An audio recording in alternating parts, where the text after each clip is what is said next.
Je suis médecin, j'ai été chef de service en pédopsychiatrie pendant 35 ans, professeur associé de psychologie de l'enfant, et je parle aujourd'hui au nom d'un groupe de professionnels de l'enfance, lanceurs d'alerte, très inquiets de ce qui attend les enfants et les adolescents si nous ne nous mobilisons pas. Auparavant, pour anticiper les critiques à venir, je précise que je suis athée et qu'il n'est pas question ici de religion, mais de protection du développement affectif de l'enfant. Et j'ajoute qu'entre 1971 et 1973, j'ai pratiqué des avortements bénévolement afin de créer un état de fait avant le débat parlementaire sur la légalisation de l'IVG. Venons-en aux faits. Savez-vous que l'éducation à la sexualité, dont nous allons parler, est prévue dès la maternelle par le ministère de l'Éducation nationale? Savez-vous que dans certaines classes de CM1, à 10 ans, on explique aux enfants qu'ils auront des relations sexuelles plus tard et qu'on leur parle de l'utilisation des préservatifs?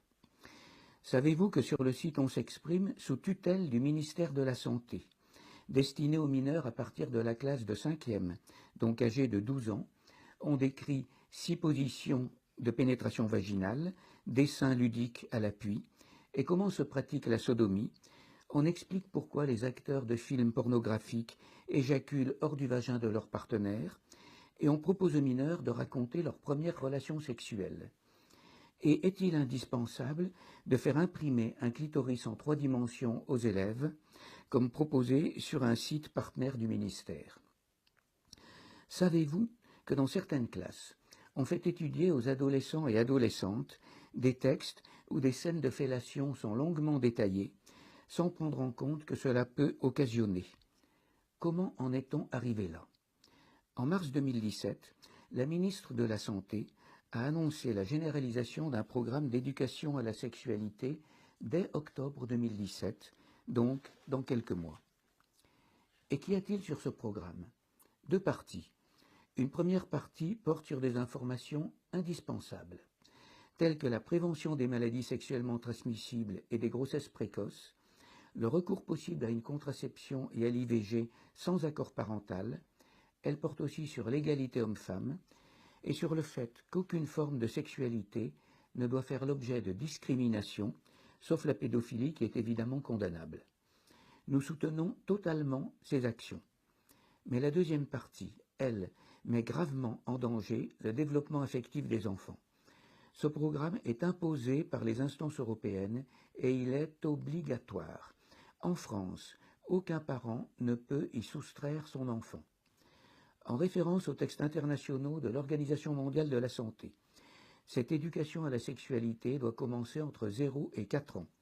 Et l'on doit expliquer aux enfants de cet âge ce qu'est la masturbation infantile précoce et leur proposer de jouer au docteur.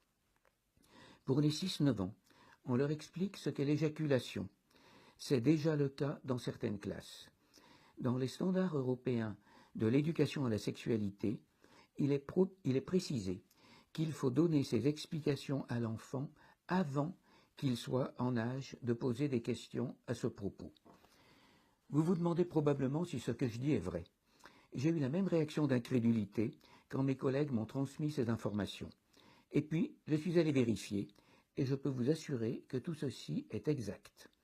C'est ce que les promoteurs de ces programmes appellent changer de paradigme, c'est-à-dire parler aux enfants dès petits d'une sexualité synonyme de plaisir et d'épanouissement personnel.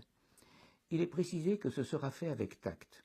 Or, je peux vous affirmer que ce n'est fréquemment pas le cas et que nous recevons des témoignages d'enfants et d'adolescents qui expriment leur gêne ou leur dégoût face à cet enseignement collectif qu'ils qualifient de très intrusif. Ce programme présente plusieurs risques majeurs. Tout d'abord, il fait intrusion de manière traumatique dans le rythme de croissance affective des enfants. Par traumatique, je veux dire qu'un certain nombre d'entre eux vont mal après cet enseignement. Pourquoi ne pas attendre que les enfants posent des questions sur la sexualité au moment où ils en ressentent le besoin? Pourquoi ne pas laisser la sexualité dans le domaine de l'intime, car c'est le domaine de l'intimité par excellence? Les enfants n'auraient-ils pas de pudeur? Pourquoi des adultes éprouvent-ils le besoin de prendre une place de séducteur initiateur? Et il est évident qu'en introduisant précocement des informations techniques, on risque de séparer la sexualité de la vie affective. Donc on fiche la paix aux enfants. Mais il y a plus encore. Ce programme introduit aussi la théorie du genre, c'est-à-dire l'idée selon laquelle notre identité sexuelle, garçon ou fille, masculine ou féminine, est une construction sociale qui n'est pas liée à notre sexe biologique.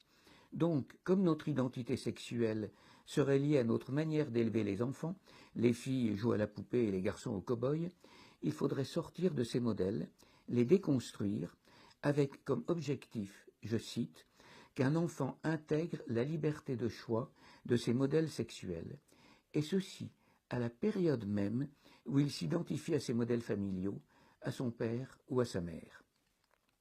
Il s'agit donc d'une attaque des processus de filiation. L'enfant pourrait en quelque sorte choisir à quel sexe il souhaite appartenir. Cette théorie très contestée n'a aucun fondement scientifique. Cette idéologie, qui prône une égalité non pas entre tous dans l'accès aux droits fondamentaux, mais de tous, voudrait la négation de la différence des identités masculines et féminines.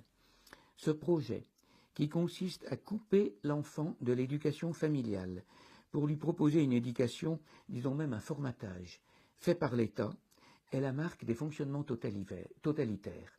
Rappelez-vous l'histoire avec un grand H. Mais il y a encore plus. Dans les textes internationaux qui nous sont imposés, il n'est jamais indiqué l'âge au-dessous duquel il y aurait un interdit d'avoir des relations sexuelles avec un mineur. Le terme flou qui revient en permanence est que l'activité sexuelle dépend des capacités évolutives de l'enfant. On peut donc glisser rapidement vers l'idée que selon ses capacités, l'enfant peut être consentant, ce qui revient à dire qu'un enfant séduit par un adulte sans violence physique, comme c'est le cas dans beaucoup d'abus sexuels, serait obligatoirement consentant. Et on comprend alors l'intérêt d'éveiller l'enfant à la sexualité le plus tôt possible, comme le propose l'éducation à la sexualité. C'est la voie ouverte à la pédophilie. Comment une petite minorité d'individus est-elle arrivée à imposer un tel programme à la majorité de la population? Quels sont les lobbies sous-jacents? Pourquoi les principales associations de parents d'élèves ont-elles laissé s'installer cet état de fait? Faut-il créer une nouvelle association de parents plus soucieuse de protéger le devenir affectif des enfants? Tel qu'il est imposé actuellement, le programme d'éducation à la sexualité constitue une véritable immixtion dans la vie privée, une intrusion dans l'éducation familiale, dont il faut rappeler qu'elle est un des attributs de l'autorité parentale selon notre Code civil. Maintenant, lisez avec attention les textes qui accompagnent notre pétition. Nous faisons 5 propositions. 1. Arrêter toute éducation à la sexualité en classe maternelle et primaire. Ceci n'empêche pas de poursuivre des interventions portant sur la prévention des abus sexuels. 2. Arrêter totalement de parler de la théorie du genre. 3. Pour les adolescents, maintenir l'obligation qu'à partir de 14 ans, les élèves assistent aux cours consacrés à des informations indispensables, dont la prévention, que j'ai décrite précédemment, mais limiter ces informations à des données scientifiques, et développer des espaces de relations privées pour ceux qui ont besoin d'informations plus personnelles, telles que des entretiens avec des infirmières scolaires. 4. Créer des conseils de vigilance qui devraient obligatoirement être extérieurs à l'établissement d'où émaneraient d'éventuelles critiques concernant ce sujet. 5. Retirer les termes Déclaration des droits sexuels et standards pour l'éducation sexuelle en Europe de tous les textes ministériels français. Pour que ces propositions aient quelque chance d'être acceptées, il faut que les professionnels de l'enfance et les citoyens en général signent cette pétition.